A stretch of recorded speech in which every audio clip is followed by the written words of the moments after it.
بسم الله الرحمن الرحيم. السلام عليكم ورحمة الله وبركاته. الحمد لله رب العالمين، والصلاة والسلام على أشرف المرسلين وعلى آله وصحبه وسلم. إن الحمد لله نحمده ونستعينه ونستغفره ونؤمن به ونتوكل عليه، ونعوذ بالله من شرور أنفسنا ومن سيئات أعمالنا. من يهده الله فلا مضل له ومن يضلله فلا هادي له، وأشهد أن لا إله إلا الله وحده لا شريك له، وأشهد أن محمدا عبده ورسوله. قال الله تعالى: يا أيها الذين آمنوا اتقوا الله حق تقاته ولا تموتن إلا وأنتم مسلمون. وقال تعالى أيضا: يا أيها الناس اتقوا ربكم الذي خلقكم من نفس واحدة وخلق منها زوجها وبث منهما رجالا كثيرا ونساء، واتقوا الله الذي تساءلون به والأرحام إن الله كان عليكم رقيبا. وقال تعالى أيضا: يا أيها الذين آمنوا اتقوا الله وقولوا قولا سديدا يصلح لكم أعمالكم ويغفر لكم ذنوبكم، ومن يطع الله ورسوله فقد فاز فوزا عظيما. صدق الله العلي العظيم. قال نبينا صلى الله عليه وسلم: فإن الأصدق الحديث كتاب الله، وخير الهدي هدي محمد صلى الله عليه وسلم، وشر الأمور محدثاتها، وكل محدثة بدعة، وكل بدعة ضلالة، وكل ضلالة في النار. வார்த்தைகளில் சிறந்தது அல்லாஹுடைய வார்த்தை என்றும், வழிகாட்டுதலில் சிறந்தது நபிகள் நாயகம் ஸல்லல்லாஹு அலைஹி வஸல்லம் அவர்களுடைய வழிகாட்டுதல் என்றும், காரியங்களில் மிக மிக கெட்டது மார்க்கத்தில் புதுமையை உண்டாக்குவது. ஒவ்வொரு புதுமையான காரியமும் வழிகேடுகள் அனைத்தும் உங்களை நரகில் கொண்டு போய் சேர்க்கும் என்று நமது நபி ஸல்லல்லாஹு அலைஹி வஸல்லம் அவர்கள் தங்களுடைய ஒவ்வொரு சொற்பொழிவிலும் இந்த மனித சமுதாயத்திற்கு ஞாபகப்படுத்தியதை இந்த நல்ல சந்தர்ப்பத்தில் இங்கு ஒன்று கூடியிருக்கின்ற உங்களுடைய சிந்தனையிலும் ஆரம்பமாக இந்த நபிமொழியை ஞாபகப்படுத்தி எனது உரையை ஆரம்பம் செய்கிறேன். அல்ஹம்துலில்லாஹ். கண்ணியமானவர்களே, அல்லாஹ் நல்லடியார்களே, அல்லாஹு தஆலா தன்னுடைய ஏகத்துவ கலிமாவை எத்தி வைப்பதற்காக வேண்டி இந்த உலகத்தில் எண்ணற்ற நபிமார்களையும் ரசூல்மார்களையும் அனுப்பி வைத்தான். அவர்கள் அனைவர்களுமே அல்லாஹுடைய கட்டளையின்படி அவரவர்களுக்கு அனுப்பப்பட்ட சமுதாய மக்களிடத்தில் அல்லாஹுடைய ஏகத்துவ கலிமாவை எத்தி வைத்தார்கள். அத்தனை நபிமார்கள் மீதும் ரசூல்மார்களின் மீதும் இறுதியாக வந்த நமது நபி ஸல்லல்லாஹு அலைஹி வஸல்லம் அவர்களின் மீதும் அவர்களுக்கு இறங்கிய இறை செய்தியை கண்ணால் கண்டும் காதால் கேட்டும் அப்படியே ஈமான் கொண்ட உத்தம சத்திய சஹாபாக்கள் சஹாபி பெண்மணிகளின் மீதும் அவர்களுக்கு பின்வந்த தாபீன்கள் தபா தாபீன்கள் இமாம்கள் நல்லூர்களின் மீதும் குறிப்பாக இந்த ஜும்மாவில் அல்லாஹ்வை பற்றியும் அவனுடைய தூதர் முஹம்மது நபி ஸல்லல்லாஹு அலைஹி வஸல்லம் அவர்களை பற்றியும் தெரிந்து கொள்வதற்காக வேண்டி இங்கு ஒன்று கூடியிருக்கின்ற உங்கள் மீதும் என் மீதும் உங்களது குடும்பத்தார் மீதும் எனது குடும்பத்தார் மீதும் அல்லாஹுடைய சாந்தியும் சமாதானமும் திரு பொருத்தமும் மன்னிப்பும் இன்றும் என்றென்றும் உண்டாவதாக என்று கூறி எனது உரையை ஆரம்பம் செய்கிறேன். அல்ஹம்துலில்லாஹ். கண்ணியமானவர்களே, அல்லாஹ் நல்லடியார்களே, அல்லாஹுடைய மகத்தான கிருபையினால் இந்த ரமலானுடைய நோன்பை அதனுடைய முடிவுக்கு நாம் நெருங்கி கொண்டிருக்கின்றோம். இந்த ரமலானில் நாம் சந்திக்கின்ற இது 4வது ஜும்மா. அதுவும் இந்த ரமலானில் நாம் சந்திக்கின்ற கடைசி ஜும்மா. அல்ஹம்துலில்லாஹ். இந்த ரமலானில் ஜும்மாவின் வழியாக குர்ஆனை பற்றி சில செய்திகளை நாம் அறிந்து வருகிறோம். அதனுடைய அடிப்படையில் இந்த ஜும்மா நாளில் சமூக ஒழுக்கத்தை பற்றியும் தனிமனித ஒழுக்கத்தை பற்றியும் பேசக்கூடிய ஒரு அத்தியாயம் சூரத்துல் ஹுஜராத், 49வது அத்தியாயம். அந்த அத்தியாயத்தில் அல்லாஹ் தஆலா சமூக ஒழுக்கத்தை பற்றியும் தனிமனித ஒழுக்கத்தை பற்றியும் அதிகமாக பேசுவான். ஹுஜராத் அப்படி என்றால் அறைகள் என்று அர்த்தம். யாருடைய அறைகள் என்பதாக சொல்லி காட்டும் பொழுது நபி ஸல்லல்லாஹு அலைஹி வஸல்லம் அவர்களுடைய மனைவிமார்களின் அறைகள் என்பதாக நமக்கு தெளிவுபடுத்துவார்கள் முஃபஸ்ஸிரீன்கள். அதுபோன்று அந்த அத்தியாயத்தினுடைய ஆரம்ப பகுதியில் அல்லாஹ் தஆலா நபி ஸல்லல்லாஹு அலைஹி வஸல்லம் அவர்களுடன் மனிதர்கள் எப்படி நடந்து கொள்ள வேண்டும் என்ற ஒழுக்கத்தை பற்றி அல்லாஹ் தஆலா பேசுவார்.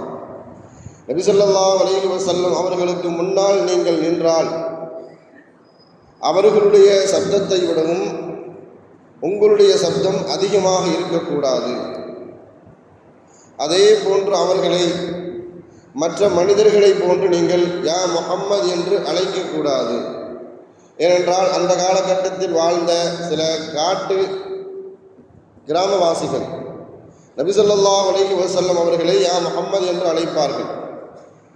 ஆனால் நகரப்புறத்தில் வாழக்கூடிய மற்ற சஹாபாக்கள் எல்லாம் ஸல்லல்லாஹு அலைஹி வஸல்லம் அவர்களை யா ரசூலல்லாஹ் என்று அழைப்பார்கள். இதனை கருத்தில் கொண்டு அல்லாஹ் தஆலா சஹாபாக்களுக்கு அறிவித்து கொடுத்தான், மற்ற மனிதர்களை போன்று நீங்கள் அவர்களை அழைக்கக்கூடாது, ரசூல் என்றே அழைக்க வேண்டும் என்று சஹாபாக்களுக்கு ஸல்லல்லாஹு அலைஹி வஸல்லம் அவர்கள் முன்னால் எப்படி நடந்து கொள்ள வேண்டும் என்ற ஒழுக்கத்தை பற்றி அல்லாஹ் தஆலா அந்த ஹுஜராத்தினுடைய ஆரம்ப பகுதியில் அல்லாஹ் தஆலா கற்பித்து கொண்டு இருப்பான். அடுத்த கட்டமாக அல்லாஹ் தஆலா ஒரு சமூக ஒழுக்கத்தை பற்றி அல்லாஹ் தஆலா பேச ஆரம்பிப்பான். மிகவும் முக்கியமாக சமகால கட்டத்தில் நமக்கும் தேவையான ஒரு விஷயத்தை பற்றி அல்லாஹ் தஆலா பேசுவான். சமூக மக்களுக்கு மத்தியில் அவதூறான செய்திகளையோ அல்லது வதந்தியான செய்திகளையோ நீங்கள் பரப்பக்கூடாது என்பதாக.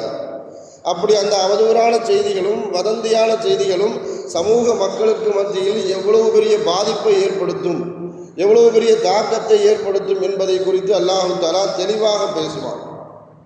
ஏனென்றால் இப்பொழுது நம் கையில் இருக்கக்கூடிய நம்முடைய கைபேசிகள் ஒரு செய்தி வரும்போது அந்த செய்தியை படித்து பார்த்துவிட்டு அது உண்மையான செய்தியா, ஆதாரபூர்வமான செய்தியா, அது மற்றவர்களுக்கு பகிரக்கூட செய்தியா என்று கூட நாம் யோசிக்காமல் மற்றவர்களிடத்தில் பகிர்ந்து விடுகிறோம். அதனுடைய அந்த செய்தியினுடைய உண்மைத்தன்மை என்ன என்பதை பற்றி நாம் யோசிப்பதே இல்லை.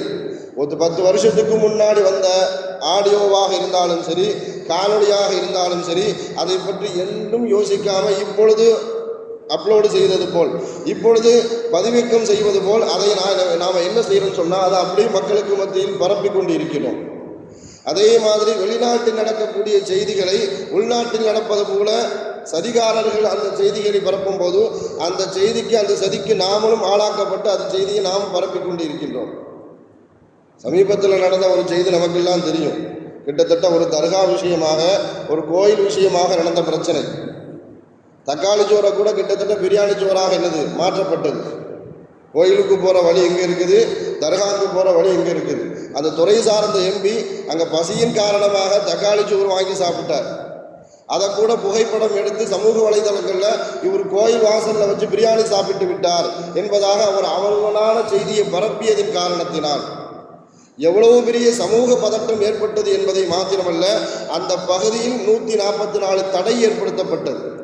அந்த அளவுக்கு ஒரு அவதூறான செய்தி மக்களுக்கு மத்தியில் மிகப்பெரிய ஒரு தாக்கத்தை ஏற்படுத்தும் என்பது மிகப்பெரிய ஒரு உதாரணம்.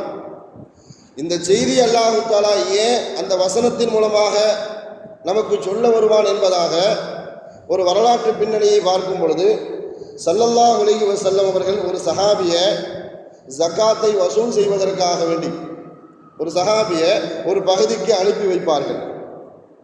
இந்த சஹாபியும் ஸல்லல்லாஹு அலைஹி வஸல்லம் அவர்கள் சொன்ன அந்த பகுதிக்கு ஜகாத்தை வாங்குவதற்காக வேண்டி வசூல் செய்வதற்காக வேண்டி அங்கு செல்வார்கள். அந்த ஊர்வாசிகள், அந்த ஊர் மக்கள் இந்த சஹாபி வருவதை செய்தி அறிந்த எல்லா மக்களும் ஊரினுடைய எல்லையில் வந்து நின்னாங்க. சில பேர் வசூல் செய்வதற்காக வேண்டி போன அந்த சஹாபி, ஊர் மக்கள் எல்லாம் ஊரினுடைய எல்லையில் நிற்கிறத பார்த்து இவர் தன்னுடைய மனதுக்குள் தவறாக எண்ணிக்கொண்டார். நம்மை தாக்குவதற்காக வேண்டிதான் இத்தனை பேர் சேர்ந்திருக்கிறாங்களோ இந்த தவறான புரிதலின் காரணமாக ஜக்காத்தை வசூல் செய்யாமையே ஸல்லல்லாஹு அலைஹி வஸல்லம் அவர்களிடத்தில் திரும்பி வந்துட்டார். வந்து அவர் சொன்ன காரணம்தான் அபத்தமான ஒரு காரணம். யா ரசூலல்லாஹ், நான் ஜக்காத்தை வசூல் செய்வதற்காக வேண்டி சென்றேன், அவர்கள் தருவதற்கு மறுத்து விட்டார்கள். கேட்கவே இல்லை. அவர்கள் தருவதற்கு மறுத்து விட்டார்கள். மாத்திரமல்ல, என்னை தாக்குவதற்கும் அவர்கள் முற்பட்டு விட்டார்கள் என்ற ஒரு அவதூறான ஒரு வதந்தியான ஒரு செய்தியை ஸல்லல்லாஹு அலைஹி வஸல்லம் அவர்களிடத்தில் சொன்ன நேரத்தில் ஸல்லல்லாஹு அலைஹி வஸல்லம் அவர்கள் அந்த செய்தி எந்த அளவுக்கு உண்மையான செய்தி என்று அதை பற்றி எந்த விதமான ஆராய்ச்சியும் ஆராயாமல் அந்த சஹாபியை தாக்குவதற்கு முற்பட்டு விட்டார்களா என்ற ஒரு கோபத்தில் ஸல்லல்லாஹு அலைஹி வஸல்லம் அவர்கள் படையை திரட்ட சொல்லிட்டாங்க.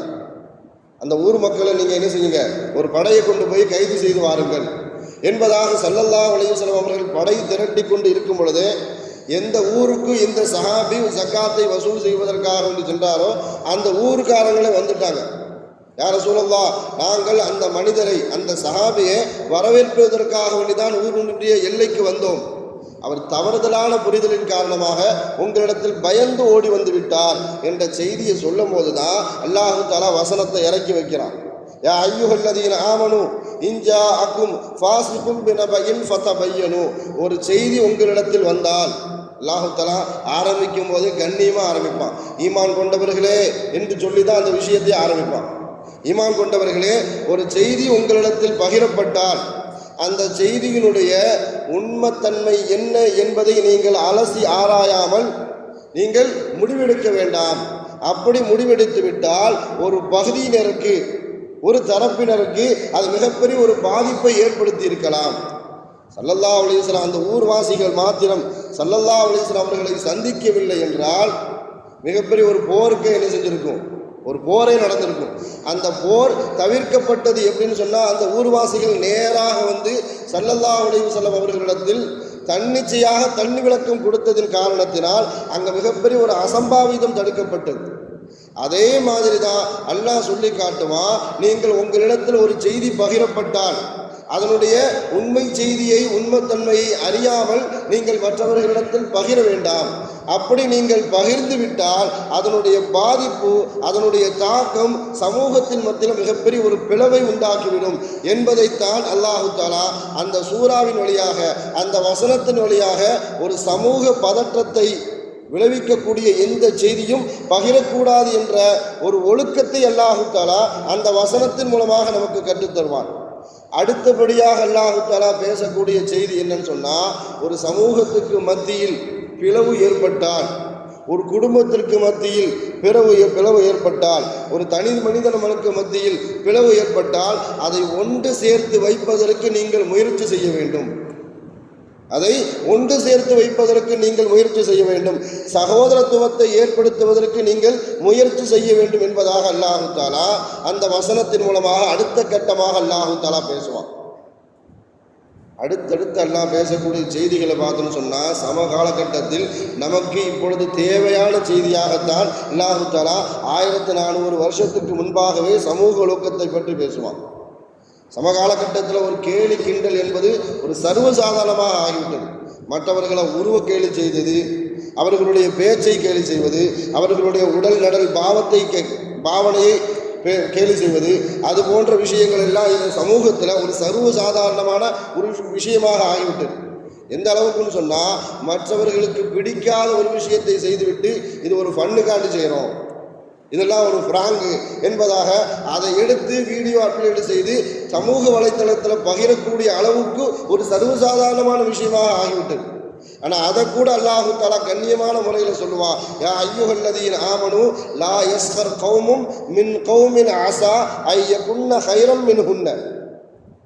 ஒரு ஆணாக இருந்தாலும் சரி, பெண்ணாக இருந்தாலும் சரி, ஒரு கூட்டமாக இருந்தாலும் சரி, ஒரு கூட்டம் மற்ற கூட்டத்தை பரிகாசம் செய்ய வேண்டாம். ஒரு ஆண் மற்ற ஆணை நீங்கள் பரிகாசம் செய்ய வேண்டாம்.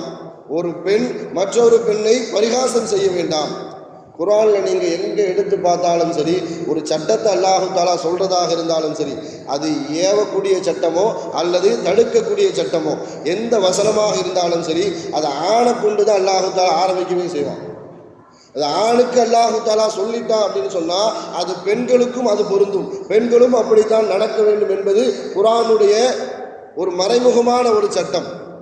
ஆனால் சில வசனங்களில் மாத்திரம் ஆணுக்கும் அல்லாஹு தஆலா சொல்லுவான், பெண்ணுக்கும் அல்லாஹு தஆலா சொல்லுவான். உங்களுடைய பார்வையை தாழ்த்தி கொள்ளுங்கள் என்பதாக அல்லாஹு தஆலா சூரத்து நூறில் சொல்லுவான்.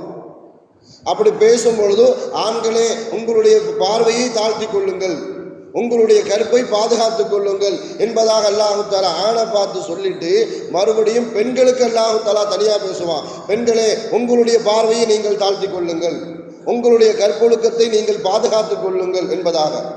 ஆனால் மற்ற வசனங்களை எல்லாம் பார்க்கும் பொழுது ஆணுக்கு சொல்லக்கூடிய சட்டத்தை தான் பெண்களும் அதை பின்பற்றி நடக்க வேண்டும். ஆனால் இது போன்ற வசனங்களில் மற்றவர்களை கேலி செய்யக்கூடிய வசனங்களிலும் சரி, அதே மாதிரி மற்றவர்களை நம்மளுடைய கற்பொழுக்கத்தை பேணக்கூடிய வசனமாக இருந்தாலும் சரி, ஆணுக்கு தனியாக அல்லாஹு தஆலா பேசுவான், பெண்ணுக்கு அல்லாஹு தஆலா தனியாக பேசுவான். நான் இப்பொழுது கேலி கிண்டல் என்பது சர்வசாதாரணமாக ஆகிவிட்டது. அது காலங்களை பொறுத்து காலகட்டங்களை பொறுத்து அது மாறுபட்டு கொண்டே வருகிறது. இப்பொழுது நோன்பு காலம், நோன்பை வைத்து கூட ஒரு கிண்டலான வீடியோக்கள் பரப்பப்பட்டு வருகிறது. எந்த அளவுக்கு சொன்னால் இஃப்தாருக்காக வேண்டி மக்கள் உட்கார்ந்துருக்கிறாங்க. உட்காரக்கூடிய நேரத்தில் யாருக்கோ செல்ஃபோனில் பாங்கு ஒலி காலர் ரிங்டோனாக வச்சுருக்கிறாங்க. டக்கு டக்குன்னு எடுத்துட்டாங்கன்னு சொன்னால் டைம் ஆகுவதற்கு முன்பாகவே இஃப்தார் திறப்பது போல மனமனுக்கு எடுத்து என்ன செய்கிறது, தனக்கு முன்னால் இருக்கக்கூடிய உணவை எடுத்து சாப்பிடுவது போல. அதே மாதிரி சாப்பிட்டு முடித்த உடனே இஃப்தார் முடித்த உடனே என்ன செய்கிறார், ஒருவர் எடுத்து பீடி எடுத்து சிகரெட் எடுத்து வாயில் பற்ற வைக்கிறார். இது மூலமாக என்ன சொல்ல வராங்கன்னு சொன்னால், முஸ்லீம்கள் அந்த அளவுக்கு ஈமானில் குறைந்தவர்களா என்ற ஒரு கேள்விக்குரிய இந்த வீடியோக்களின் மூலமாக நமக்கு சொல்ல வருகிறார்களா என்று தெரியல. அதே மாதிரி தொழக்கூடிய தொழுகையிலையும் அவர்களுடைய கேலி கிண்டல் நிற்கவில்லை. முன்னாடி நின்று ஒரு இமாம் தொலை வைத்துக் கொண்டு இருக்கிறார், பின்னாடி நிற்கிற மாமூன்கள் அது இமாம் தொலை வைத்துக் கொண்டு இருக்கும்போது அவர்கள் தொழாமல் விளையாடி கொண்டு இருப்பதை கூட வீடியோவாக பதிவேக்கம் செய்து இணையதளத்தில் பரப்பக்கூடிய அளவுக்கு இன்றைக்கு அமல்கள் கூட, நோன்பு கூட, தொழுகையில் கூட ஒரு கேலி கிண்டலாக மாற்றப்பட்டு வருவதை நம்மால் பார்க்க முடிகிறது.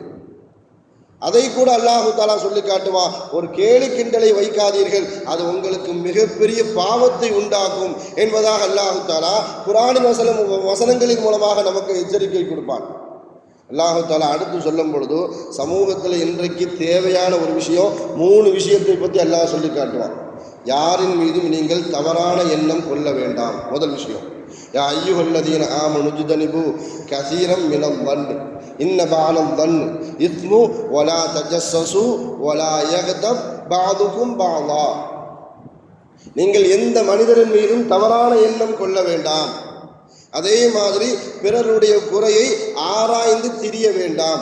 மற்றவர்கள் யார் என்ன செய்கிறாங்க அப்படிங்கிற விஷயத்தை நீங்கள் போய் ஆராய்ச்சி செஞ்சுக்கிட்டு கொண்டு இருக்க வேண்டாம். பிறரை பற்றி நீங்கள் புறம் பேச வேண்டாம் என்பதாக மனிதர்களுக்கு தனி மனித ஒழுக்கத்திற்கு தேவையான விஷயத்தை பற்றி அல்லாஹ் தஆலா சூரத்துல் ஹுஜராத்தின் மூலமாக எத்தி வைப்பான். இந்த அளவுக்குன்னு சொன்னால் இப்னு உமர் ரலியல்லாஹு தஆலா அவர்கள் சொல்லி காட்டுவார்கள், ஒரு கணவன் மனைவி எல்லாருடைய எண்ணமும் நமக்கு அப்படித்தான், நம்மளுடைய சிந்தனைகள் எல்லாம் இப்னு உமர் சொல்கிற மாதிரி தான் நமக்கு இருக்கிறது. இப்னு உமர் ரலியல்லாஹு தஆலா அவர்கள் ஒரு வரலாற்று செய்தியை அழகாக நமக்கு சொல்லித் தருவார்கள். ஒரு கணவன் மனைவி கணவனிடத்தில் சொல்லி காட்டுகிறார், உங்களுடைய நண்பர்களும் உங்களுடைய சொந்தக்காரங்களும் ரொம்ப கெட்டவங்களாக இருக்கிறாங்க, ரொம்ப மோசமானவங்களாக இருக்கிறாங்க, ஏன் அப்படி சொல்கிற அப்படின்னு கணவர் கேட்குறார். அப்போ மனைவி சொல்லி காட்டுறா, உங்களிடத்தில் செல்வம் இருக்கும் பொழுதும் உங்களிடத்தில் அணுகுகிறார்கள், உங்களிடத்தில் பாசமாக பேசுகிறார்கள், உங்களை சந்திப்பதற்காக வேண்டி வருகிறார்கள். உங்களிடத்தில் பணம் இல்லை அப்படின்னு சொன்னால் ஒருத்தன் கூட வீடு பக்கம் வர மாட்டேங்கிறான், ஒருத்தன் கூட உங்களை சீண்டி பார்க்க மாட்டேங்கிறான், யாருமே உங்களை கண்டு கொள்வதில்லை, இது மோசமான செயல் இல்லையா என்பதாக தன்னுடைய கணவரிடத்தில் அந்த மனைவி கேட்கிறார். அந்த கணவர் சொல்லி காட்டுறாரு, நீ ஏமா அந்த கண்ணோட்டத்தில் பார்க்குற, என்கிட்ட பணம் இருந்தால் தான் என் சொந்தக்காரன்லாம் என்கிட்ட வரான், என்கிட்ட பணம் இருந்தால் தான் என் நண்பர்கள்லாம் என்னை பார்க்க வருகிறார்கள் என்பதாக அந்த கண்ணோட்டத்திலேயே நீ பார்க்குற. அவர்கள் இப்படி கூட நினைத்திருக்கலாம் அல்லவா, என்னிடத்தில் பணம் இருக்கும் பொழுது அவர்கள் என்னை சந்திக்க வருகிறார்கள் என்றால் அவர்களை நான் கண்ணியப்படுத்துவேன் என்று அர்த்தம். அவர்கள் என்ன எதிர்பார்த்து வருகிறார்களோ அந்த தேவையை பூர்த்தி செய்கிறேன் என்று அர்த்தம். என்கிட்ட பணம் இல்லாத நேரத்தில் என் சொந்தக்காரர்களோ என் நண்பர்களோ என்னை பார்க்க வரலை அப்படின்னு சொன்னால் அவர்கள் என்னோட பணம் இல்லாததுனால என்னை பார்க்க வரலை அப்படிங்கிற அர்த்தம் இல்லை. என்னை அவர்கள் பார்க்க வந்து விட்டால் நான் கடன் வாங்கி அவர்களுக்கு நான் உதவி செய்து விடுவேனோ, அது எனக்கு மிகப்பெரிய ஒரு சிரமத்தை ஏற்படுத்தி விடுமோ என்ற காரணத்தினால் அவர்கள் வராமல் இருக்கலாம் அல்லவா. அப்படி அந்த கண்ணோட்டத்தில் நீ பார்க்க வேண்டியதானே. நீ ஏன் இப்படி இந்த தவறான கண்ணோட்டத்தில் பார்க்கிறாய் என்பதாக அந்த கணவன் தன்னுடைய மனைவிக்கு சொல்லி காட்டுகிறார். நம்முடைய எண்ணம்லாம் அப்படி தானே, பணம் இருந்தால் தான் சொந்தத்திலேயே மதிப்பு, பணம் இருந்தால் தான் பெத்த பிள்ளைய மதிக்கிறான், வேலை தான் போச்சு கொண்டாட்டி மதிக்கிறது இல்லை, நான் ரிட்டையர்டு தான் ஆகிட்டு வந்தேன், என்ன பிள்ளையும் மதிக்கிறது இல்லை, கொண்டாட்டியும் மதிக்கிறது இல்லை, நான் பெற்றதும் மதிக்கிறது இல்லை, என்ன பெற்றதும் மதிக்கிறது இல்லை. நாம் நம்மளுடைய எண்ணங்கள்லாம் இப்படி தானே போயிட்டு இருக்குது. ஆனால் அதைத்தான் அல்லாஹு தஆலா சொல்லி காட்டுறான், யா அய்யுஹல்லதீன ஆமனு ஜ்தனிபு கஸீரம் மினல் வன்னு. அது மிகப்பெரிய ஒரு பாவம். தவறான எண்ணம் என்பது, தவறான சிந்தனை என்பது உங்களுக்கு மிகப்பெரிய ஒரு பாவத்தை உண்டாக்கும் என்பதாக. நமக்கெல்லாம் என்ன விஷயம் சொன்னால், ஒரு விஷயத்தை நாம் ஒரு வணக்கத்தை வணங்கி விட்டாலோ அல்லது யாருக்காவது தர்மம் செய்து விட்டாலோ நமக்கு மத்தியில் நம்மளுடைய உள்ளத்தில் ஷைத்தான் ஒரு விதமான ஒரு பெருமிதத்தை உண்டாக்குவான், ஒரு தன்னிறைவு. நாம் சரியாக செஞ்சிட்டோம், நாம் நம்மளுடைய வணக்கத்தை சரியாக செய்து விட்டோம், நாம் நம்மளுடைய ஜக்காத்தை சரியாக கொடுத்து விட்டோம், நாம் நம்மளுடைய தர்மத்தை சரியாக செய்து விட்டோம், நாம் நம்மளுடைய ஹஜ்ஜை சரியாக செய்து விட்டோம், நமக்கு கொடுக்கப்பட்ட கடமைகளை நாம் சரியாக செய்து விட்டோம் என்பதை மாத்திரமே நாம் நமக்குள்ளேயே நம்மளுடைய செயல்பாடுகள் குறித்து தன்னிறைவு அடைந்து விடுகிறோம். ஆனால் அபு இஸ்ஹாக் சீராஜி என்று சொல்லக்கூடிய மிகப்பெரிய ஒரு இறைநேசர், மிகப்பெரிய ஒரு மார்க்க அறிஞர், அவருக்கும் ஈரான் நாட்டு மன்னருக்கும் மத்தியில் ஒரு சின்ன கருத்து வேறுபாடு. ஒரு பொய் வழக்கு போட்டு அவரை சிறையில் தள்ளிட்டாங்க. அவரை அபு இஸ்ஹாக் சீராஜையும் அதே மாதிரி அவருடைய தந்தையும் சேர்த்து என்ன செஞ்சிட்டாங்கன்னு சொன்னால் சிறையில் அடைச்சிட்டாங்க. சிறையில் அடைச்ச உடனே அவங்க நைட்டு நேரத்தில், இரவு நேரத்தில் என்ன செய்கிறாங்கன்னு சொன்னால், தஹஜ்ஜத் தொழுவதற்காக வேண்டி தந்தையும் மகனும் எழுந்திருக்கின்றார்கள். எழுந்திருக்கக்கூடிய நேரத்தில் இப்பொழுது நம்மளுடைய உள்ளத்தில், நம்மளுடைய செயல்பாடுகளில் இருக்கக்கூடிய எல்லா செயல்பாடுகளும் அன்றைய காலகட்டத்தில் வாழ்ந்த சாலிஹீன்கள் தங்களுடைய வாழ்நாளில் அனுபவித்து இப்போது போன்று வாழக்கூடாது என்பதை பாடமாக நமக்கு விட்டு சென்று இருக்கிறார்கள். தந்தையும் மகனும் தஹஜ்ஜத் தொழுகைக்காக வேண்டி எழுந்திருக்கிறார்கள். 2 பேரும் ஒழுவு செஞ்சுட்டு வந்தாங்க.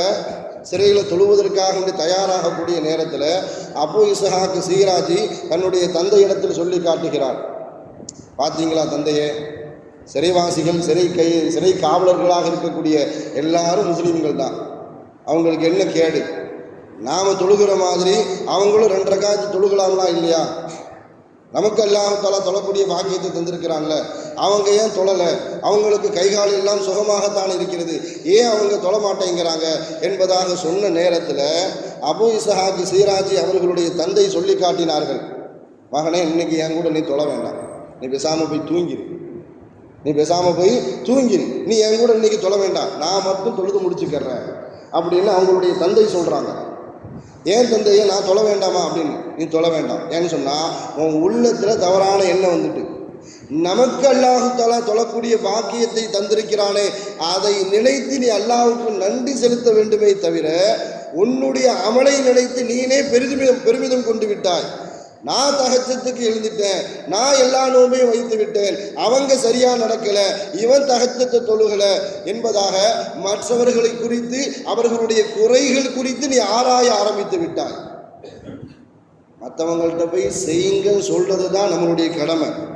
செஞ்சாங்களா பார்க்கறது, கண்காணிக்கிறது நம்மளுடைய வேலையே இல்லை. அவங்க அதை செஞ்சாங்களா, இவங்க இதை செஞ்சீங்களா கேட்கலாம், நீங்கள் தொலை வாங்கலை அப்படின்னு கூப்பிடலாம். அவங்க பக்கத்துலேயே நின்று எத்தனை ரக்காத்து தொழுதாங்க, தொழுகையில் என்னெல்லாம் ஓதுனாங்க, அதை சோதிப்பது, அதை ஆராய்ச்சி செய்வது நம்முடைய வேலையே கிடையாது. அதைத்தான் அல்லாஹு தஆலா சொல்லி காட்டுவான், மற்ற மனிதர்களுடைய குறையை ஆராய்ச்சி செய்யாதீர்கள். அப்படி ஆராய்ச்சி செஞ்சீங்க அப்படின்னு சொன்னால் உங்களுடைய அமல்கள் எல்லாம், நீங்கள் எந்த வணக்கத்தை எல்லாம் செய்து கொண்டு வருகிறீர்களோ அதற்கு மிகப்பெரிய முட்டுக்கட்டாக, மிகப்பெரிய ஒரு தடையாக மாற்றிவிடும். நாம் யாரை பற்றி தவறான எண்ணம் கொண்டு இருக்கிறோமோ, யாரை பற்றி தவறான செய்தியை பரப்புகின்றோமோ, யாரை பற்றி நாம் ஆராய்ச்சி செய்து கொண்டு இருக்கிறோமோ, யாருடைய குறையை பற்றி ஆராய்ந்து கொண்டு இருக்கின்றோமோ, காலப்போக்கில் எல்லாம் எப்படி மாற்றிடுவான்னு சொன்னால், அவர் எந்த குறையை ஆராய்ச்சி செஞ்சு அதை மக்களுக்கு மத்தியில் நாம் பரப்பினோமோ அதை பற்றி அந்த குறையை செய்யாமல் அல்லாஹ் தஆலா நமக்கு என்ன செய்ய மாட்டான், மௌத்து தர மாட்டான். ஸல்லல்லாஹு அலைஹி வஸல்லம் அவர்களுடைய சத்திய வாக்கு. நாம் யாரை பற்றி தவறான விஷயத்தை மக்களுக்கு மத்தியில் பரப்புகின்றோமோ, யாரை பற்றி துருவி ஆராய் கொண்டு இருக்கின்றோமோ, அந்த தவறை செய்யாமல் அல்லாஹ் பாதுகாக்கணும், நமக்கு மௌத்தே வராது. ஏன்னா அந்த அளவுக்கு ஸல்லல்லாஹு அலைஹி வஸல்லம் அவர்கள் எச்சரித்திருக்கிறார்கள். என்னுடைய சஹாபாக்கள் குறித்து என்னிடத்தில் நல்ல செய்தியை மாத்திரம் சொல்லுங்கள். நான் அவங்கள பார்க்கும் பொழுது நான் நல்ல விதமாக பார்க்கணும், அவர்களை நான் பார்க்கும் பொழுது நல்ல விதமாக பார்க்க வேண்டும். அவர்களுடைய குறைகள் தெரியக்கூடாது, அந்த சஹாபியா தெரிய வேண்டும். அதற்காக வேண்டியே ஸல்லல்லாஹு அலைஹி வஸல்லம் அவர்கள் சொல்லி காட்டுவார்கள், எந்த சஹாபியை குறித்தும் என்னிடத்தில் எந்த செய்தியும் சொல்லாதீர்கள். நான் ஹசன் பஸ்ரி ரஹ்மத்துல்லாஹி அலைஹி அவர்கள் சொல்லி காட்டுவார்கள், கியாமத்தில் அல்லாஹு தஆலா எனக்கு இப்படி ஒரு வாய்ப்பை தந்தால், கியாமத்தினால அல்லாஹு தஆலா என்னை விசாரிக்கிறதுக்காக வேண்டி அவனுடைய விசாரணை மன்றத்தில் அல்லாஹு தஆலா விட்டு இருக்கிறான். அப்படி விசாரிக்கும் பொழுது அல்லாஹ் என்கிட்ட கேட்பான், ஹசன் பஸ்ரியே, உன்னுடைய நன்மை தீமையை நான் விசாரிக்கட்டுமா அல்லது உன்னுடைய தாயை சொல்லி விசாரிக்க சொல்லவா? உன் தாய் விசாரிக்கட்டுமா அல்லது நான் விசாரிக்கட்டுமா என்று அல்லாஹு தஆலா எனக்கு ஒரு வாய்ப்பை தந்தால் நான் உடனே சொல்லுவேன், இறைவா நீயே விசாரித்து விடு, இறைவா நீயே விசாரித்து விடு. ஆனால் உலகத்தில் இருக்க எந்த தாய்மார்களும் தன்னுடைய மகனுக்கு என்ன செய்ய மாட்டாங்க, தீங்கிழிக்க மாட்டார்கள். ஆனால் ஸல்லல்லாஹு அலைஹி வஸல்லம் அவர்கள் சொல்லி காட்டினார்கள், உலக தாய்மார்களை விடவும் அல்லாஹு தஆலா தாய் பாசத்தில் 70 மடங்கு கூட உள்ளவன். தாய் பாசத்தில் 70 மடங்கு அல்லாஹு தஆலா தாய் பாசத்தில் கூட உள்ளவன். அதன் காரணத்தினால் நான் அல்லாஹ்விடத்தில் நான் சொல்லுவேன், இறைவா என்னுடைய குற்றங்குறைகளை பற்றி நீயே விசாரித்து விடு. என் தாய் விசாரித்து அதில் ஏதாவது குற்றங்குறைகள் இருந்தால் அதற்கு என் தாயாக இருந்தால் எனக்கு தண்டனை கூட தந்து விடலாம். ஆனால் நீ அப்படிப்பட்டவன் கிடையாது, நீ அர்ஹமுர் ராஹிமீன், நீ மன்னிக்கக்கூடியவன், குறைகளை மறைக்கக்கூடியவன். அதனால நீயே விசாரித்து விடு என்று சொன்னால், நாம் ஒவ்வொரு வசனத்தையும் குர்ஆனை தொடர்ந்து ஓத ஆரம்பிக்கும் பொழுது நாம் சொல்லக்கூடிய முதல் வார்த்தை பிஸ்மில்லாஹிர் ரஹ்மானிர் ரஹீம், அளவற்ற அருளாளன் நிகரற்ற அன்புடையோன் அவனின் பெயரால் நான் குர்ஆனை ஆரம்பிக்கின்றேன். இந்த வார்த்தையை சொல்லிதான் நாம் ஆரம்பிப்போம். ஆனால் ரஹ்மான் ரஹீமுக்கு எத்தனையோ முஃபஸ்ஸிரீன்கள், குர்ஆனுக்கு விளக்க உரை எழுதக்கூடிய எத்தனையோ முஃபஸ்ஸிரீன்கள் ஏகப்பட்ட கருத்துக்களை எழுதி வைத்திருக்கிறார்கள். அதில் ஒரு கருத்து, ரஹ்மான் என்றால் எவ்வளவு பெரிய பாவத்தை செய்திருந்தாலும், எவ்வளவு பெரிய பாவத்தை அந்த மனிதன் செய்திருந்தாலும் அதை மன்னிக்க கூடியவன் ரஹ்மான். அதே மாதிரி ரஹீம் என்றால் தொடர்ச்சியாக பாவத்தை செய்துவிட்டு யா அல்லாஹ் என்ன மன்னிச்சிரு, பாவத்தை செய்துவிட்டு யா அல்லாஹ் மன்னிச்சிரு, தொடர்ச்சியாக பாவத்தை செய்துவிட்டு மன்னிப்பு கேட்கும் போதெல்லாம் மன்னிக்க கூடியவன் ரஹீம். அந்த அளவுக்கு நீ இரக்கமுள்ளவன், நீ கருணையாளன். அதனால என்னுடைய விசாரணை பட்டியலை நீயே விசாரித்து விடு, நீயே என்னை மன்னித்து விடு என்பதாக நான் அல்லாஹ்விடத்தில் நான் கோரிக்கை வைப்பேன் என்பதாக ஹசன் பஸ்ரி ரஹ்மத்துல்லாஹி அலைஹி அவர்கள் என்ன சொன்னால், என் குறை அல்லாஹு தஆலா வெளியே சொல்ல மாட்டான், என் குறைய அல்லாஹ் என்ன செய்ய மாட்டான், என் குறைய ஆராய்ச்சி செய்யவும் மாட்டான், என் குறையை பற்றி அல்லாஹ் வெளியில் பேசவும் மாட்டான். ஏன்னா அது அல்லாஹுடைய பண்பு. ஸல்லல்லாஹு அலைஹி வஸல்லம் அவர்கள் சொல்லி காட்டுவார்கள், கியாமத் நாளில் ஒரு மனிதனை அல்லாஹு தஆலா தனியாக அழைத்து அந்த மனிதன்ட்டு அல்லாஹு தஆலா விசாரிக்குவான். விசாரிக்கிறதுக்கு முன்பாக அவன் செய்த நன்மை தீமை ஏடுகளை அவனிடத்தில் கொடுத்து வாசிக்க சொல்லுவான். அந்த மனிதன் வாசிக்க ஆரம்பிப்பான். வாசிக்க ஆரம்பிக்கும் பொழுது அவன் செய்த நன்மையான காரியங்கள் எல்லாம் அவன் வாசித்து கொண்டு இருக்கும் பொழுது அந்த நன்மையின் காரணத்தினால் அவனுடைய முகம் பிரகாசத்தால் மின்னிக் கொண்டு இருக்கும். அப்போ அல்லாஹ் கேட்பானா, இதெல்லாம் நீ தான் செஞ்சியா அப்படின்னு கேட்பானா, எல்லாம் நான் தான் செஞ்சேன், அது அனைத்தையும் நான் ஒப்புக்கொள்கிறேன். ஒரு மனிதனுக்கு இதை விட பாக்கியம் என்ன வேணும்னு சொன்னேன். நாம் நோன்பு பிடிக்கிறோம், அல்லாஹ்வால் ஒப்புக்கொள்ள வேண்டும். நாம் தொழுகிறோம், அல்லாஹ்வால் ஒப்புக்கொள்ள வேண்டும். நாம் பாவ மன்னிப்பு கேட்கிறோம், அதை அல்லாஹு தஆலா ஏற்றுக்கொள்ள வேண்டும். நாம் சதக்கா செய்கிறோம், அல்லாஹ் ஏற்றுக்கொள்ள வேண்டும். நாம் ஹஜ்ஜி செய்கிறோம், அல்லாஹ் ஒப்புக்கொள்ள வேண்டும். ஒப்புக்கொள்ளப்பட்டு விட்டால் அந்த மனிதனை விடவும் மிகப்பெரிய பாக்கியசாலி உலகத்தில் யாருமே இருக்க முடியாது. அப்போ அந்த மனிதன்ட்டு அல்லாஹு தஆலா சொல்லுவானா, இந்த நன்மைகள் அனைத்தையும் நான் ஏற்றுக்கொண்டேன், வேலையை வாசி. அல்லாஹு தஆலா ஏற்றுக்கிட்டே அப்படின்னு சொன்ன உடனே அந்த மனுஷன் சந்தோஷத்தின் காரணத்தினால் 2 சஜதா செய்வான். அல்லாஹுக்கு என்ன செஞ்சிருவான், சஜதா செஞ்சிருவான். சஜதா செய்து விட்டு அல்லாஹு தஆலா மேலும் நீ உன்னுடைய புத்தகத்தை வாசி என்பதாக சொல்லும் நேரத்தில் அவன் வாசிக்கிற நேரத்தில் அவன் உலகத்தில் வாழும் பொழுது செய்த தீமையான காரியத்தை வாசிக்க ஆரம்பிப்பான். பாவமான காரியத்தை குறித்து அவன் வாசிக்க ஆரம்பிப்பான். வாசிக்கிற நேரத்தில் அதை குறித்து வாசிக்கிற நேரத்தில் அவனுடைய முகம் அப்படியே மாறுமா. மாறுற நேரத்தில் எல்லாம் சொல்லி காட்டுவானா, இதெல்லாம் நீ தானே செஞ்ச, ஆமையா இல்லா, சரி அதெல்லாம் நான் மன்னிச்சுட்டேன், அதில் நான் மன்னிச்சுட்டேன் அப்படின்னு சொன்னவொன்னு ரெண்டாவதும் சஜிதால விழுவான். ஸல்லல்லாஹு அலைஹி வஸல்லம் அவர்கள் சொல்லி காட்டுவார்கள், அல்லாஹு தஆலா அவனை தனிமையிலே கூப்பிட்டு அவனும் அல்லாஹ்வும் என்ன பேசுகிறாங்கன்னு சொல்லி யாருக்கும் தெரியாது, தூரத்தில் இருக்கிற மக்களுக்கு தெரியும். அல்லாஹ்வுக்கு அவன் 2 சஜிதா மட்டும் செஞ்சான். அப்போ தூரத்தில் இருக்க மக்கள்லாம் நினைத்துக் கொள்வார்களாம், அல்லாஹு தஆலா அவன்கிட்ட எந்த விதமான கடுமையும் காட்டவில்லை. அப்படி என்றால் அவன் முழுக்க முழுக்க நன்மை செய்த மனிதன், அவன் முழுக்க முழுக்க நன்மை செய்த மனிதன். அதன் காரணத்தினால்தான் அல்லாஹ்வுக்கு அவன் திரும்ப திரும்ப 2 சஜிதாக்களை செய்து கொண்டிருந்தான் என்பதாக தூரத்தில் இருக்கக்கூடிய மக்கள் அவனை பற்றி இப்படி நல்லெண்ணம் கொள்வார்கள். அந்த அளவுக்கு அல்லாஹு தஆலா அவனுடைய நடைமுறையில், அவனுடைய விசாரணையில் அந்த மனிதனுடைய என்ற குற்றத்தையும் வெளியில காட்டிக்கொள்ளாமல் அல்லாஹு தஆலா விசாரிப்பான். நம்மளுடைய சூழ்நிலை எப்படின்னு சொன்னா, நம்ம யாரை பற்றி குற்றமே செய்திருந்தாலும், யாராவது ஒரு ஆள் தப்பு செஞ்சுட்டாரு, அந்த தப்பு செய்திருந்தால் மார்க்க நமக்கு வழிகாட்டக்கூடிய ஒரு நடைமுறை, யார் எந்த தப்பு செய்தார்களோ அவர்களிடத்தில் நேரடியாக சென்று கண்ணியமான முறையில் சுற்றி காட்டணும். நீங்கள் இது தப்பு செஞ்சுக்கங்க, திருத்திக்கங்க. நம்மளுடைய பழக்கம் என்னன்னு சொன்னால், அந்த மனிதரை விட்டு விட்டு ஊரில் யாரை பார்த்தாலும் அவங்கள பார்த்து பேசுறது, எல்லா சபையிலையும் நம்மளை பற்றி பேச்சு. அது பள்ளிவாசல் கணக்கு கிடையாது, பள்ளிவாசலுக்கு வெளியே கணக்கு கிடையாது, டீ கடை கணக்கு கிடையாது, கல்யாண வீடு கணக்கு கிடையாது, கபர்ஸ்தான் கணக்கு கிடையாது. அவரை பற்றி உண்டான குறைகளை அவரை தவிர மற்ற எல்லாரிடத்திலும் சென்று சொல்வதற்கு பேரு தான் கீபத், புறம் என்று ஸல்லல்லாஹு அலைஹி வஸல்லம் அவர்கள் எச்சரித்தார்கள். நான் மிஅராஜுக்கு சென்றபோது சில மனிதர்களை பார்த்தேன், அவர்களுடைய நகங்கள் எல்லாம் செம்புடாலான நகங்களாக அவர்களுக்கு மாற்றப்பட்டிருந்தது. அந்த நகத்தை கொண்டு அவர்கள் தன்னுடைய முகத்தையும் தன்னுடைய நெஞ்சையும் கீறிக்கொண்டு இருந்தார்கள். நான் ஜிப்ரீல் அலைஹிஸ்ஸலாத்திட்ட கேட்டேன், ஜிப்ரீலே இவர்களெல்லாம் யார் என்று கேட்டேன். இவர்களெல்லாம் உலகத்தில் வாழும் பொழுது மனிதர்களுடைய கண்ணியத்தை அறியாமல் அவர்களை பற்றி புறம் பேசி கொண்டு திரிந்தவர்கள். அதனால தான் அல்லாஹு தஆலா இவ்வளவு பெரிய தண்டனையை கொடுத்திருக்கிறான். அதன் காரணத்தினால தான் அல்லாஹு தஆலா இவ்வளவு பெரிய தண்டனையை கொடுத்திருக்கின்றான். ஸல்லல்லாஹு அலைஹி வஸல்லம் அவர்கள் உச்சமாக போய் ஒரு எச்சரிக்கை செய்தார்கள், அல் கீபத்து அஷத்து மினஸ் ஸினா, புறம் என்பது விபச்சாரத்தை விடவும் கொடிய பாவம் என்று சொன்னார்கள். விபச்சாரத்திற்கு மார்க்கத்தில் தண்டனை உண்டு. கல்யாணம் ஆகாதவங்க விபச்சாரம் செஞ்சுட்டாங்கன்னு சொன்னால் 100 கசையடி 100 சவுக்கடி கொடுக்கணும்.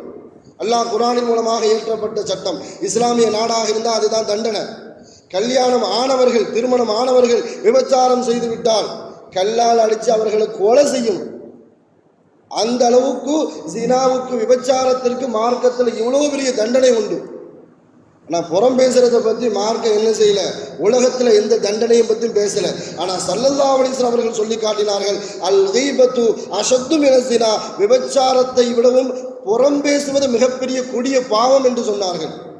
ஏன் அப்படி சொல்லி காட்டினார்கள் என்று சொன்னால், விபச்சாரம் செய்கிறவனுக்கு அவன் குற்றம் சொல்லி அவனுக்கு உள்ளத்தில் கொஞ்சமாவது உறுத்தல் இருக்கும். நாம் தப்பு செஞ்சுக்கிட்டு இருக்கிறோம், நாம் தப்பு செய்கிறோம், நாம் செய்கிறது தப்பு தான், நாம் செய்கிறது பாவம் தான், பாவம் என்று தெரிந்து கொண்டே செய்து கொண்டு இருப்பான். ஒரு காலகட்டத்தில் அவன் உறுத்தி அதை வெறுத்து அல்லாஹ்விடத்தில் பாவ மன்னிப்பு கேட்டுருவான். யாரெல்லாம் நான் பாவம் செஞ்சுட்டேன், என்னை மன்னிச்சிரு. நீ மன்னிக்கலன்னு சொன்னால் யாரும் என்னை மன்னிக்க மாட்டார்கள், நீ தான் மன்னிக்கக்கூடிய நாயன் என்பதாக அல்லாஹ்விடத்தில் கெஞ்சி கூத்தாடி எப்படியாவது தௌபாவை பெற்று விடுவான். அது விபச்சாரத்திற்குண்டான தௌபா. ஆனால் யார் புறம் பேசுவார்களோ அவர்களுக்கு பாவம் என்ற உணர்வே வராது. மற்றவர்களை பற்றி யார் புறம் பேசி கொண்டிருப்பார்களோ, அது நோன்பு காலம், நோன்பு அல்லாத காலம், அதெல்லாம் அவர்களுக்கு எந்த விதமான உணர்வும் இருக்காது. ஏங்க இப்படி பேசுறீங்க, நோன்புங்க, இப்படி பேசாதீங்க அப்படின்னு சொன்னால் செய்கிறது தானே சொல்கிறோம், அவன்கிட்ட இல்லாததை சொல்கிறோமா? அவன் என்ன செய்கிறான்னு அதை தானே சொல்லிக்கிட்டு இருக்கிறோம். அவன் செய்யாத நாங்கள் ஏதாவது சொல்கிறோமா? அது அவன்கிட்ட போய் சொல்கிறோம். யார் அந்த செயல்பாட்டில் ஈடுபடுகிறார்களோ அவர்களிடத்தில் நேரடியாக சொன்று செல்வது பேரு தான் சமூக திருத்தம், தனி மனித ஒழுக்கத்தினுடைய திருத்தம். அது இல்லாமல் அந்த மனிதர்களை விட்டுவிட்டு எல்லா சபையிலையும் நீங்கள் அதை பற்றி பேசுறீங்கன்னு சொன்னால் ஸல்லல்லாஹு அலைஹி வஸல்லம் அவர்கள் சொல்லி காட்டுவார்கள், புறம் பேசுபவர்களுக்கு தாம் புறம்தான் பேசுகிறோம், நாம் பாவம் தான் செய்கிறோம், இந்த உணர்வே இருக்காது. அதன் காரணத்தினால் தான் ஸல்லல்லாஹு அலைஹி வஸல்லம் அவர்கள் சொல்லி காட்டினார்கள், அல் கீபத்து அஷத்து மினஸ் ஸினா, விபச்சாரத்தை விடவும் கொடிய பாவம் புறம் பேசுவது என்பதாக. அதனால் இது போன்ற காரியத்தில் நம்ம நோன்புல எப்படி பக்குவமாக கட்டுப்பாடாக இருந்தோமோ அந்த விஷயத்தில் நமக்கே தெரியாது. அல்லாஹு தஆலா குர்ஆனில் எந்த அளவுக்கு எச்சரிக்கிறான்னு சொன்னால், நீ யாரை பற்றி பேசுகின்றாயோ அவர் இல்லாத சபையில் அவரை பற்றி பேசும் பொழுது, அவர்களுடைய குறைகளை நீ வெளிப்படுத்தும் பொழுது, அவர் மரணித்த பிறகு அவர்களுடைய பிணத்தை அவர்களுடைய இறைச்சியை தின்பதற்கு சமம். அந்த அளவுக்கு அல்லாஹு தஆலா எச்சரிக்கிறான். அதனால் இது போன்ற பாவங்களில் ஹுஜராத் நமக்கு எந்த சமூக ஒழுக்கத்தை போதிக்கின்றதோ, எது தனிமனித ஒழுக்கத்தை போதிக்கின்றதோ, அல்லாஹு தஆலா அந்த அத்தியாயத்தின் மூலமாக, அந்த வசனத்தின் மூலமாக எந்த நேர்வழியை காட்டுவதற்கு சமூகத்திற்கு அல்லாஹு தஆலா எச்சரித்து முயற்சி செய்து கொண்டிருக்கிறானோ அத்தனை பக்குவங்களையும் அல்லாஹு தஆலா பெறக்கூடிய நல்ல சமுதாய மக்கத்தில் அல்லாஹு தஆலா நம்மை எல்லாம் ஆக்கியருள் புரிவானாக. வாழும் காலமெல்லாம் மருத்துவமனை கஷ்டங்கள், அதன் செலவுகள், சிரமங்கள் அனைத்தையும் விட்டும் அல்லாஹு தஆலா நம்மை பரிபூர்ணமாக பாதுகாத்தருள் புரிவானாக.